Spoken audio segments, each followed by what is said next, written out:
upsetting. I put out a post to my followers asking if anyone was experiencing being stalked. Some of the women have agreed to let me into their lives and share how it's been affecting them. I am the guy you're looking for. Oh, you're so bad. How did you feel when you started getting these intense messages through? Violated. Liv, you're a fat slut. Liv, you're a whore. These are ongoing, active cases. Everyone enables the behaviour. It says it's not a big deal when it is. So I can't reveal names or locations that could put these women at risk. He came to my house, banging on the door.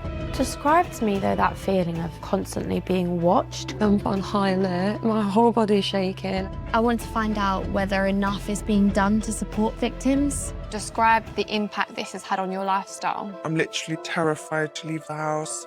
And understand the long-term impact of stalking. I can't exist while someone wants to hunt me down.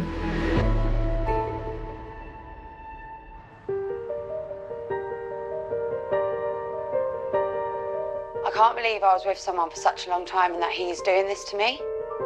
I'm living in fear every day and I'm on high alert 24/7. At night, I'm terrified, checking my cameras all the time because he's outside watching me. I've had a message from a woman called Laura. Her ex-partner has been convicted twice for stalking her. He's currently serving a suspended sentence after following her to and from work, breaking into her car and bombarding her with hundreds of unwanted messages. So I'm on my way to Laura's house. I want to keep her company for the evening. I'm really interested in getting an understanding as to what she's been going through recently. After he was convicted, Laura moved house, but she thinks he's found her new address and is watching her at night from across the street. To keep her safe, we won't film outside her property. Hi, how are you? Nice to meet you. Thanks so much for having me tonight. That's okay, come through. Thank you. I can't believe how dark it is now so quickly, isn't it? I know.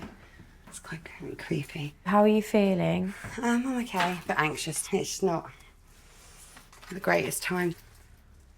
Yeah, so what's going on at the moment? So he's on bail for breaching a suspended sentence suspectively, and keeps turning up here at like 3, 4 in the morning.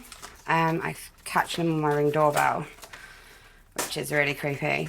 The person we're seeing is standing there anywhere between 30 minutes to an hour and a half. What? And they're just literally stood there and then they just disappear. But just like standing, Yeah, staring at the house. Wow. Do you know that it's definitely him that's standing outside the house? Well, I can't think of anybody else, like a passerby, a dog walker. They wouldn't just stand there for like an hour staring at the house in the middle of the night. It's quite unpredictable, but like through the 6 weeks holidays, it was about 8 times in 6 weeks. Oh, goodness me, I mean, you're on your own in this house. How does that feel? Before I moved here, because I've had to move because of it, I'd stay at my sister's every other weekend, just because I didn't feel safe at home. But then a vehicle that looks very similar to his started driving past my sister's house at like 2 in the morning. Always like grey area. Yeah. So you know it's him, but it's not like he's knocking on the door and waving at the window, which is what the police need. So I think this is why it's so difficult to really get him charged. I mean, I'm lucky he has already been charged with stalking, but I don't want to move again because he's just going to keep finding where I live. Yeah. And it's frustrating, isn't it? Because why should you have to uproot your entire life? Yeah, he's always been this way. When we split up, it was more like dropping stuff at the door unannounced. My neighbour's report told me he was turning up at my door looking in the kitchen window at like 7 in the morning. I think when I first reported him to the police, because he was sending me 200 messages a day. Oh my God. Without me not responding. 200 messages a day? Yeah, and I had holes appear in my back fence. And every time I covered them up, more holes appeared. And when I went around the back, you could just see straight into my living room. And you think that was him? I had a note left by my house that said, "Caught in my trap." And this has been how many years? 4 years, and it just doesn't seem to be ending. The conviction isn't even a deterrent. I changed my car, I changed my routes, and it's still happening. So I just don't really know what's left to do. I know like they're talking about an SPO, which is a stalking prevention order. What benefits will that give you? So the officer said she wants something about tagging him, like if he's tagged, but at least I'd have that security of they can see exactly where he is. So I am really hoping they will tag him. Even though I'm not with him, I still thoroughly feel like my life is controlled around him. And I think that's what I find most frustrating and like scary. Because how can you escape something? Like you've escaped, but you're still there. Yeah.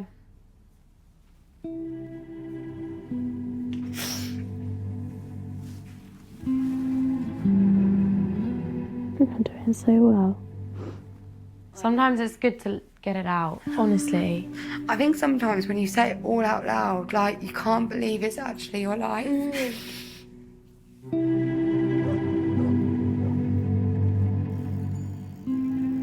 I'm staying the night with Laura to keep an eye on the Ring doorbell, so she gets a chance at a good night's sleep. When I came in, I almost jumped at my own reflection. I feel like a bit paranoid in this house, to be honest. Unless you know what you're looking for, it is quite hard to identify. You can see he's just sat there. That was for about an hour that he was sat there. You can tell it's a person. Yeah. That is the figure of a person. You can't see a face. Yeah. You can just see the outline of someone standing there. Describe to me, though, that feeling like you're constantly being watched. It's really eerie and creepy. I'll wake up in the night and constantly worrying about, is he outside? What should I do if I see anything outside? So if you see someone outside, you ring 999, my house is flagged, someone should attend. Okay.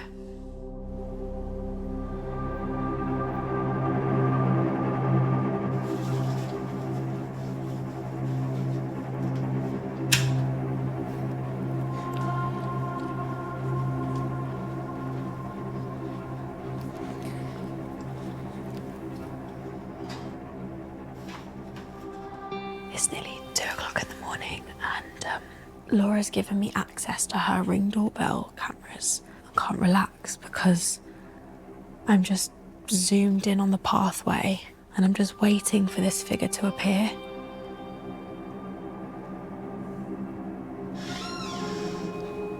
Even like the creaking sound of the house is freaking me out a bit.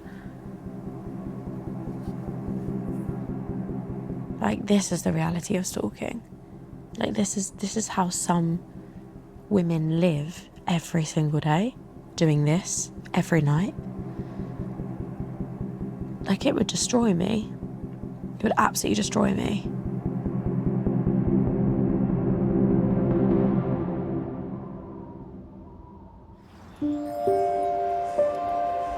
Luckily, there was no sign of a figure on the Ring doorbell last night. I didn't sleep much. I spent literally like most of the night checking the camera, and it makes you realise like how distinctive that figure is. The screenshots that you have, and it's undoubtedly someone. Yeah, I know. Because it's so otherwise pitch black. It's nice to have someone who's experienced it. I feel believed, which is very rare when you're like stalked by somebody. Thank you for having me. No, thank you very much. I'm moved by how much it means for Laura to be believed. Having that experience, being there in that house and just seeing everything through Laura's eyes has given me so much insight into how she has been feeling every single day, every single night. I just could not relax at all. Spending time with Laura has made me realise how much the lives of victims are affected and controlled by their stalkers.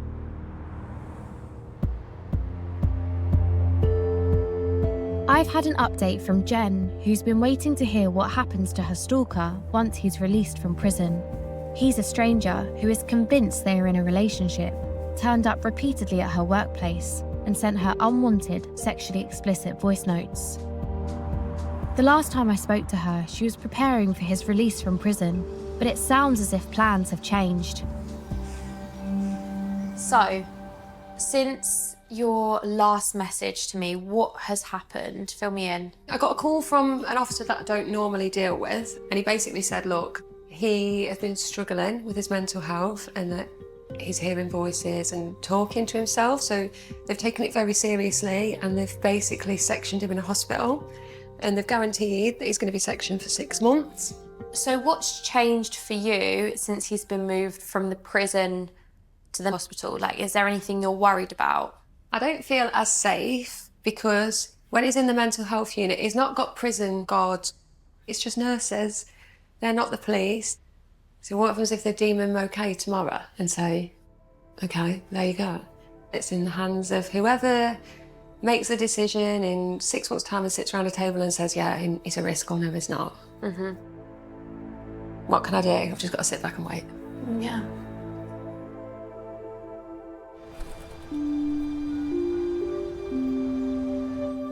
I put a call out on my social media to see if anyone was willing to share their story with me. And I've had a lot of young women get in touch and tell me that they've been experiencing cyberstalking. And one case in particular has really stood out to me. It seems as though she's been a victim of cyberstalking for quite a few years now, ever since she was a teenager, and now she's a young adult, and it's still ongoing. Liv is 23. She's received unwanted sexual and abusive messages from fake Snapchat accounts over the past 8 years.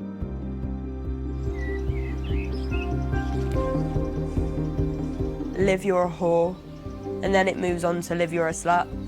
Then Liv, you're a fat slut. The messages are always from anonymous accounts, but she thinks it's someone she knows. Hi, Olivia, how are you? Lovely to meet you. Thank you. Okay, come on in. How are you? How are you doing? I'm okay, thank you. Thank you. So, can we talk a bit about how this all started? I was in school. I was 15 at the time. I had an account add me on Snapchat, and instantly this person was sending me like a picture of his dick, basically. Really? It was just a pattern of sending me explicit images, saying some pretty disgusting things. Like, what would he say? Just being like, oh, I'm wanking over you. They would delete the account and another one would be made under a different name.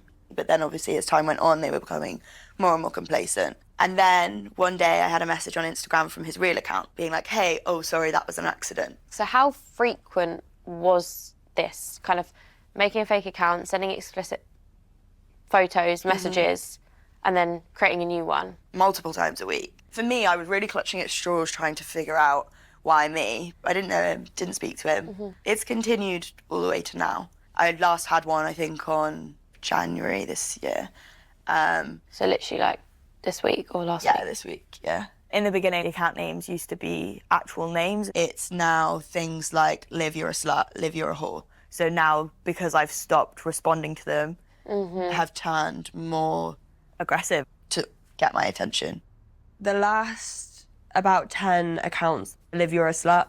And then it moves on to Liv, you're a whore. Then Liv, you're a fat slut.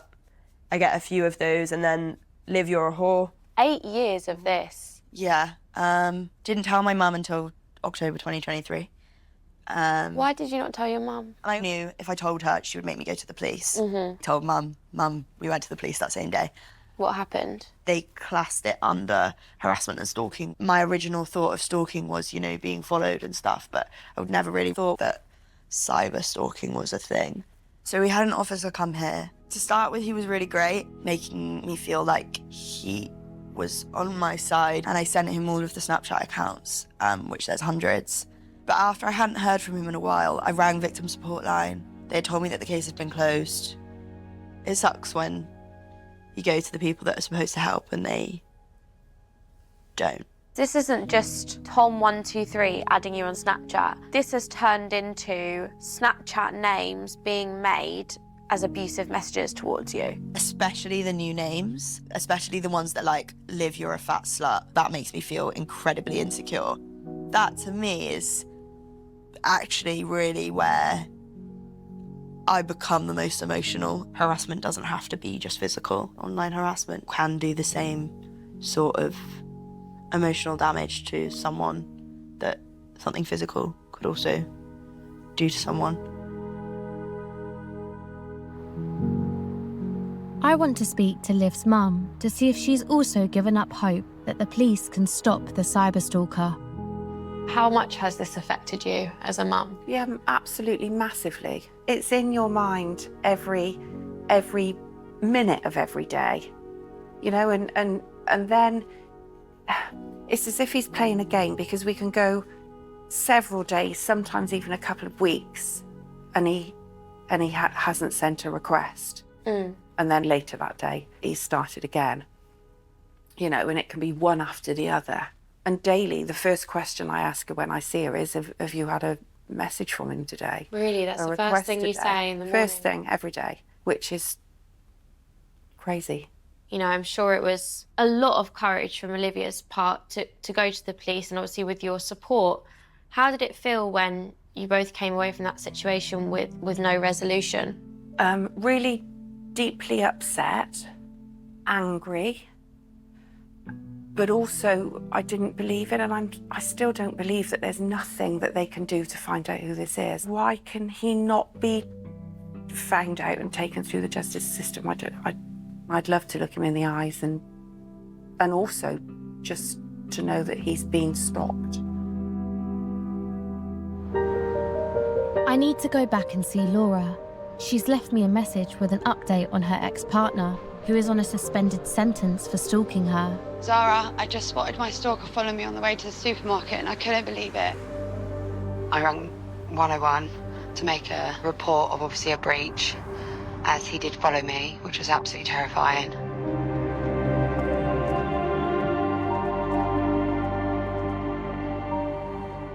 Hi, babe. Hi, nice to see you. Nice to see you. I wanted to show you sort of like where we cross paths. So can you see sort of like where that van is and those cars are there? He was there. Right, so you're really close. Yeah, I know that he saw me because he looked straight in my car. The supermarket's down here. He was leaving the area. So I was like, right, just, it's fine. Let's just take a breather. I then come down this road and then pulled into the car park. He's gone straight down and gone in the other side.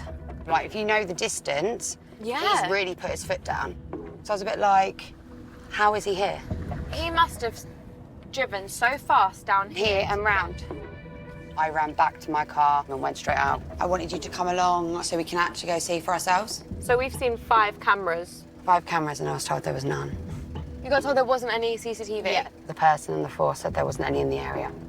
I'm absolutely fuming, if I'm honest with you. I'm literally so mad. If they caught him here, he would go to prison. It might only be 6 weeks, but 6 weeks of like, I wouldn't have to worry about just coming to the supermarket.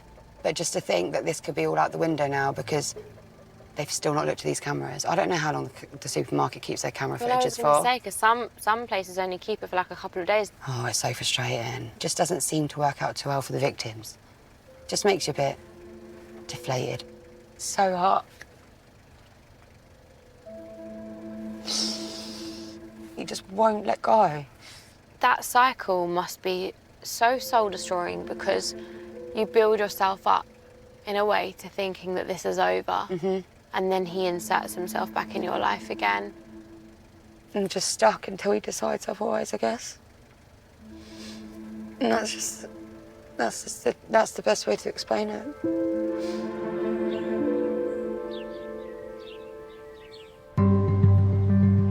I'm starting to understand why stalking victims feel frustrated with the police. Many say they're expected to gather their own evidence. But now, some forces are responding to those concerns, putting more resources into investigations and easing the pressure on victims. I'm coming to the Met Police and I want to ask those questions. How are they supporting victims?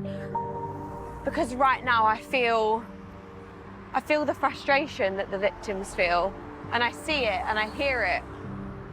Hi, you okay? You're right. Yeah, I'm good. How are you? Good. Good. So you guys here? Today, I'm following Detective Nicole on a stalking case involving a threatening ex. He is currently on court bail. He's pled guilty to the breach of non-molestation order, but not guilty to the stalking. Nicole is working with Arena from the Atlas team, specialists in digital and phone evidence. We requested cell site data and call data from his mobile number. We found about 70 calls within a few days to both her numbers. After that, he was arrested for stalking. How common are cases like this? Unfortunately, very. Many suspects have a pattern that is fixated and obsessive. This pattern mostly is of a rejected stalker. He does not stop. Unfortunately, just because a victim changes her mobile number doesn't mean, okay, I'm fine, he'll never find me. They find TikTok and Snapchat and they'll eventually find her because we all leave a footprint. I've arranged to meet the victim in Detective Nicole's case to understand what it takes to get a stalking case to court and what that process feels like for someone living through it. Her case is incredibly high risk and I don't want to compromise her safety at all. So I'm going to meet her and drive her out of the area that she lives. We won't reveal her identity when filming. Yes, hello? Hiya, it's Zara. Oh, hi, Zara. How are you? Hi, I'm good. I'm just parked round the corner. Let me know when you're ready and you can come and meet me in my car. Give me 2 seconds. No worries. See you in a sec.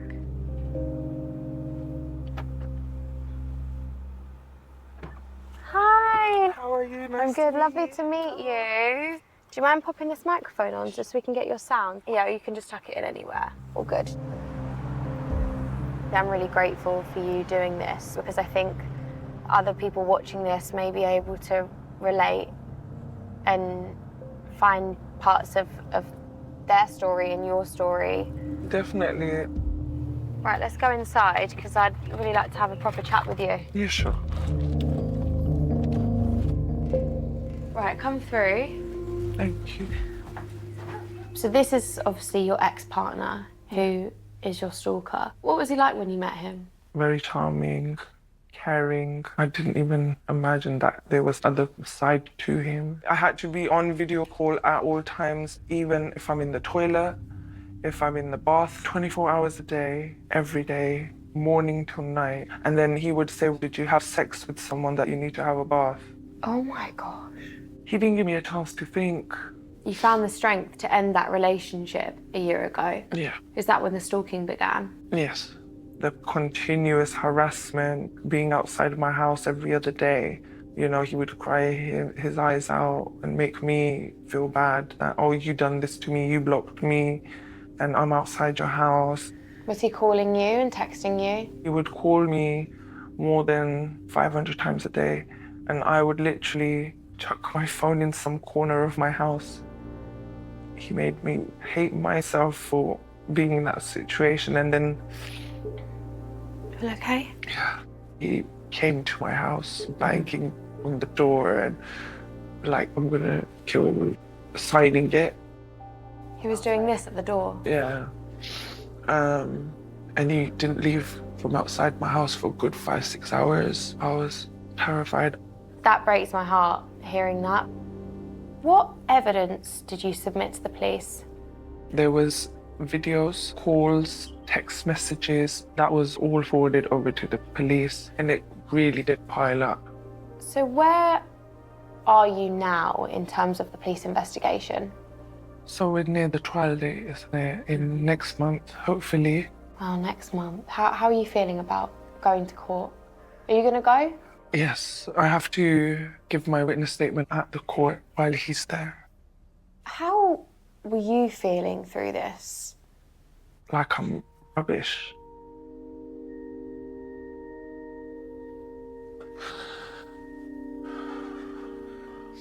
That would be treated like that.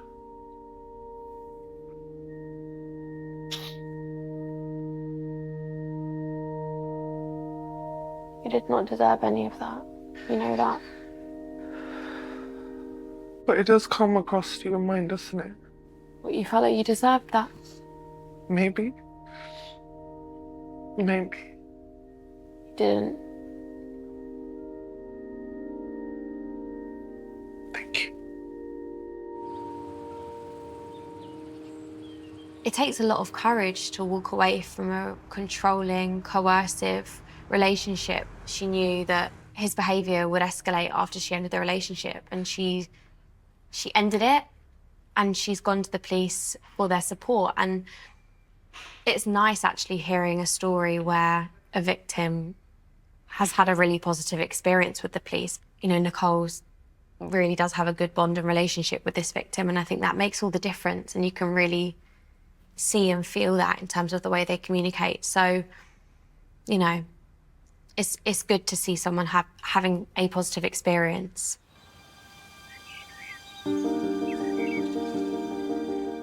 I'm back to meet Liv, a young woman who's been cyberstalked for 8 years. The police dropped her case last year for insufficient evidence, but she's still receiving ads from Snapchat accounts with abusive names.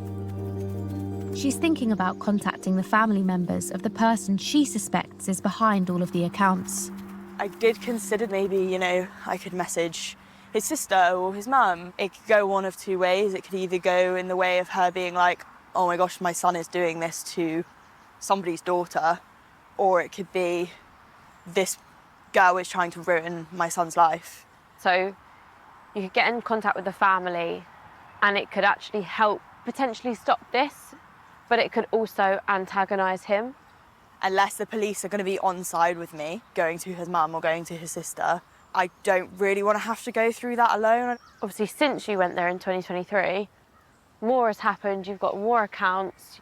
Have you thought about taking that back to the police? Reading the messages again has made me realise that maybe there is that tiny bit of evidence that I need to revisit with the police. Even if it's just to ask why they closed the case without telling me, and why could they not go and speak to him and just show up at his door, just a conversation with him. I want to know why they couldn't do that in the first place. I can't really remember a time where this wasn't happening. So yeah, it would be great to go through some of my years of my life and know that this is put to bed, and I don't have to be worrying that somebody might be watching me or finding out information about my life. Well done!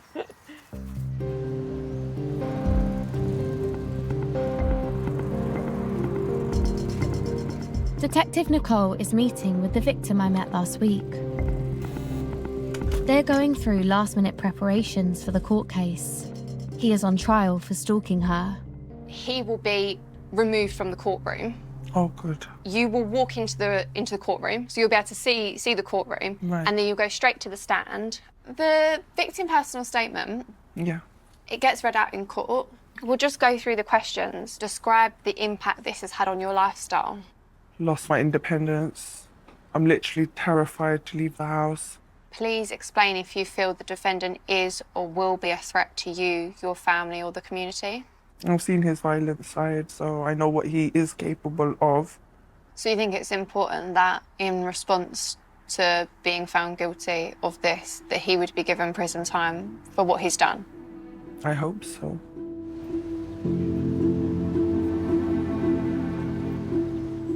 After waiting for a year for the investigation to come to an end, Detective Nicole's case has finally come to court. Hiya. I'm sure he won't be there, but we'll keep an eye to make sure that he doesn't come into view. Okay, thanks, bye-bye. She's feeling really nervous, which is understandable, about the possibility that she could bump into him, but I think, you know, she's going to come out the other side of this, and she's going to feel so glad for having done all of this. Hello.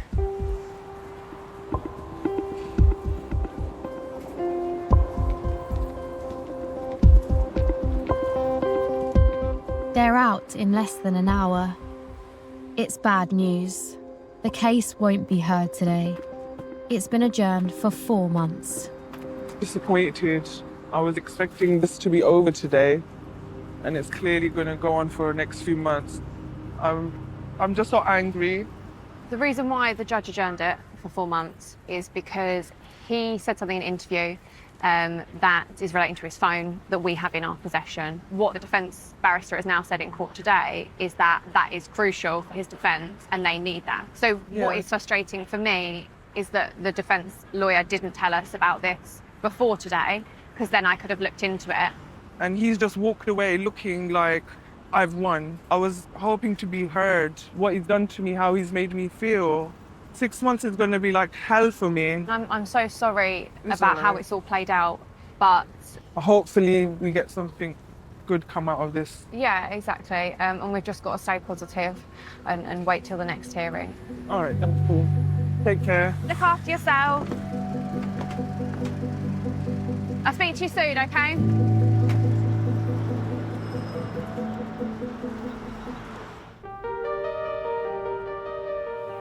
Laura, who suspected her ex-partner was watching her house at night, has been told by the police that her case will be closed due to insufficient evidence.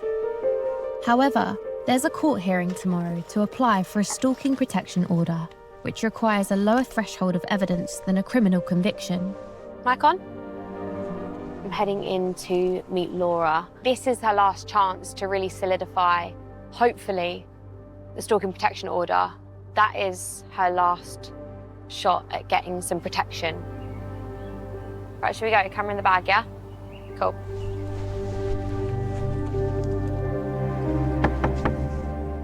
Hi. Hi. How are you? Okay. Ready? Let's go.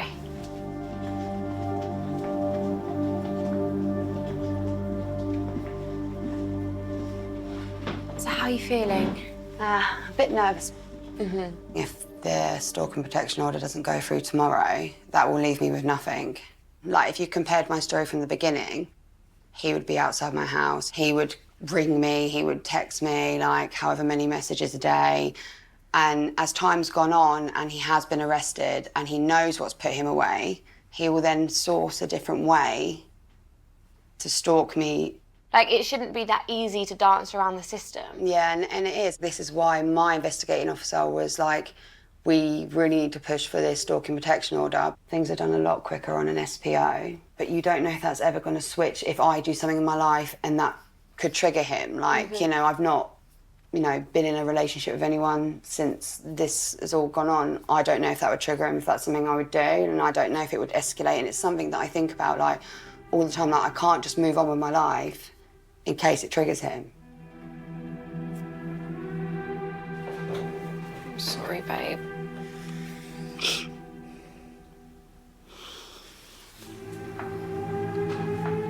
It's so hard, isn't it? Because you deserve to be able to move on with your life. Even though I've got a restraining order against him, I feel like I'm the one with the restrictions. So, like, even like day-to-day things, like if I wanted to go back to work, I have to apply for things like where it can be safe, where he's less likely to be. He breaks the rules all the time and no one seems to care.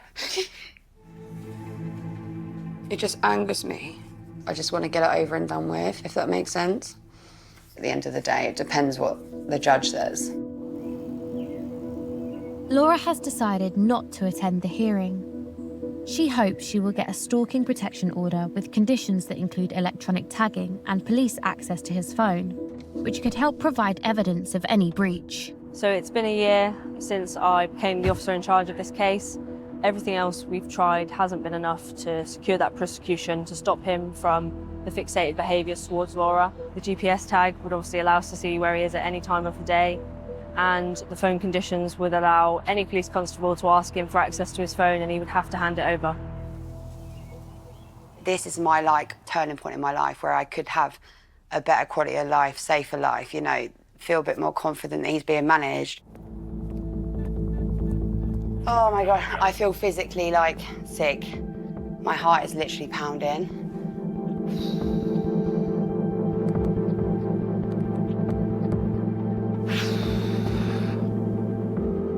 It can't be that bad, it can't be that. Oh God, she's ringing. Hello. Hi Laura, it's Jess. Oh, hello. How are you? I'm good, thank you. How are you? Really nervous. I'm shaking. Oh no, I'm sorry it took so long. That's okay. There was a lot of conversations with myself and the barrister, and with him and the barrister. So we have a stalking protection order. Oh, that's good. However, it's only 5 years. 5 years, okay. Yeah, 5 years on the 10. Okay. And it has 6 of the conditions.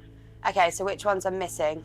It includes the ones that obviously not to contact you, not to harass you, not to intimidate you, not to stalk you. But it doesn't have any of the phone conditions. Okay. It doesn't have the tag. I mean, it's good that we got the order. Obviously, it's just a bit disappointing that we didn't get what we wanted. Did they say why or anything? He obviously presented the argument that no further action had been taken against him. So I'm kind of like mixed emotions, but I suppose the thing that I can think of is at least I can still go to the offender manager if I'm concerned about anything, right? Yes, absolutely. All right, thank you very much. All right, speak to you soon, bye. The stalking department of the police force put this together. The solicitors that work with the stalking department all agreed that this was justifiable.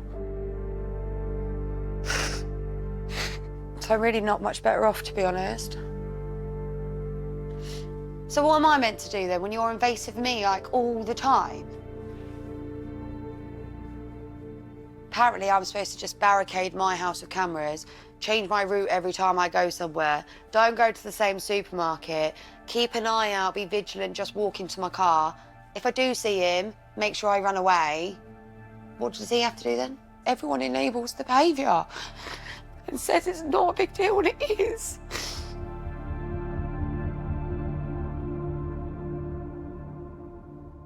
Hampshire police say, in this case, we had previously secured a stalking conviction against the suspect, but were unable to meet the required evidential standard needed to secure a conviction, even with recovered CCTV.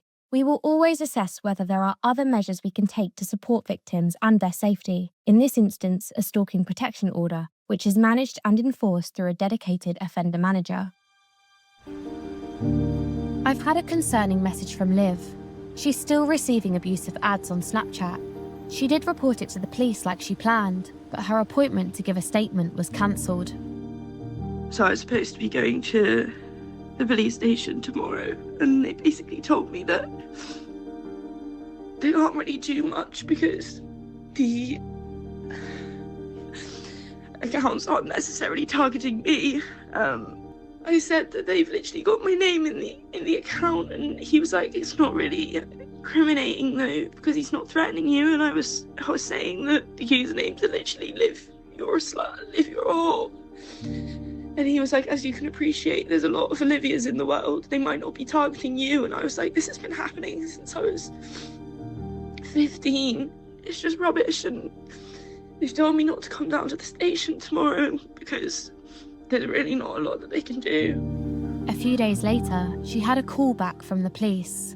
I had a call from victim support who rang me to ask me whether I was comfortable with the support that I'd been given. And I was honest.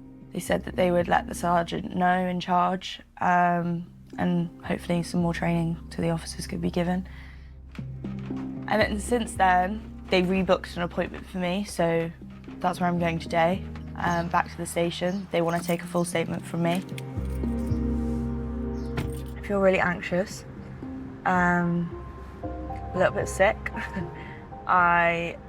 I think it's the unpredictability of not knowing how the day is going to go, how I'm going to be treated, and how much I'm going to feel heard. I do feel like this is the chance for me to give them everything and start from the very, very beginning.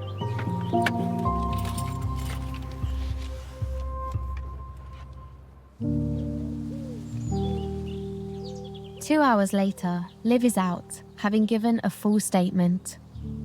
The officer that I've just spoken to, she really made an effort to make sure that I didn't feel like my case wasn't important whenever I said, like, look, I understand I'm not being physically harmed, but she would stop me in my tracks and be like, there is no buts, like, this is unwanted harassment, and you know, if you want it to stop, it needs to stop. If they can't charge him this time round,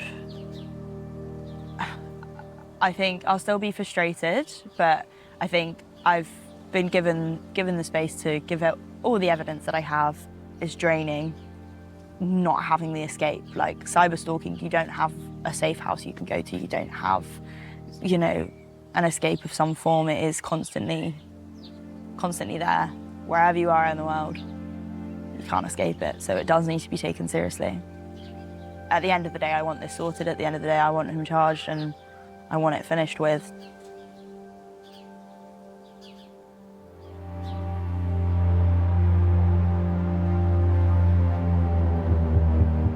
I want to catch up one last time with Jen. Her stalker, a stranger who believed they were in a relationship, repeatedly turned up at her workplace and sent her unwanted, sexually explicit voice notes. When I last spoke to her, he'd been moved to the mental health unit of a secure hospital, leaving her in limbo. She's finally found out what happens next.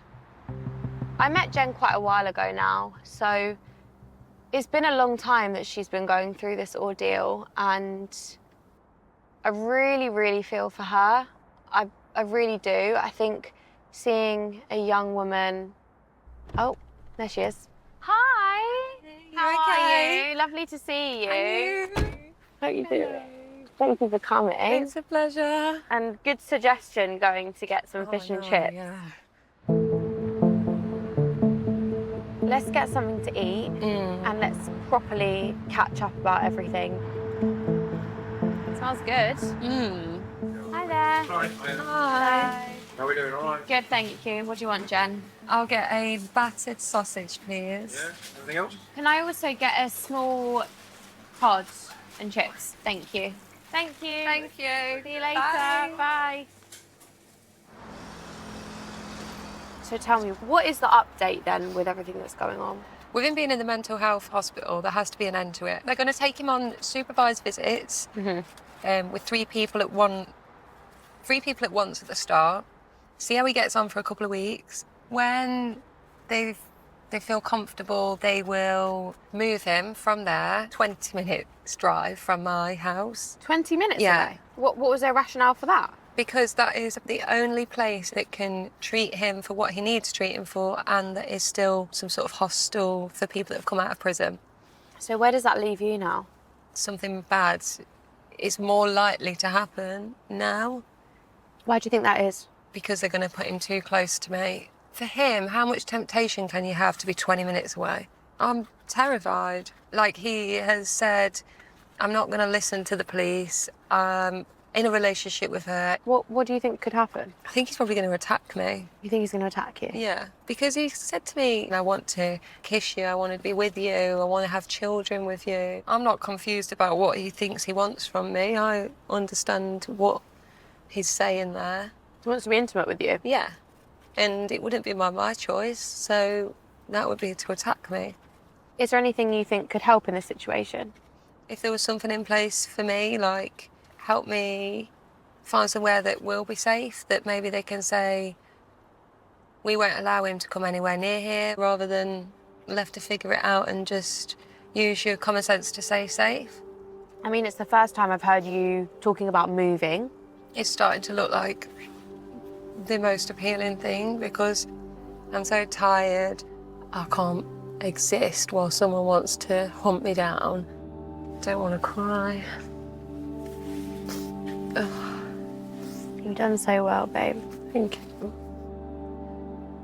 I'm sad that you're going to have to be the one to take the step to try and leave this problem behind rather than having it taken away from you because you never asked for it. Yeah, I think it is time to try and start all over again.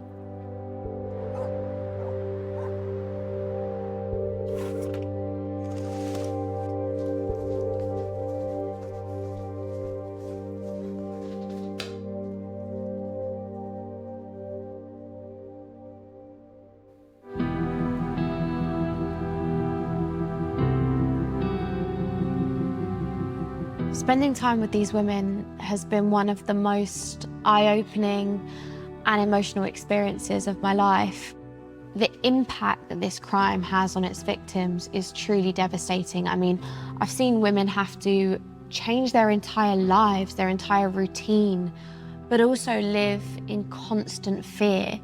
Stalking is not just unwanted attention, it is a serious crime that has serious consequences.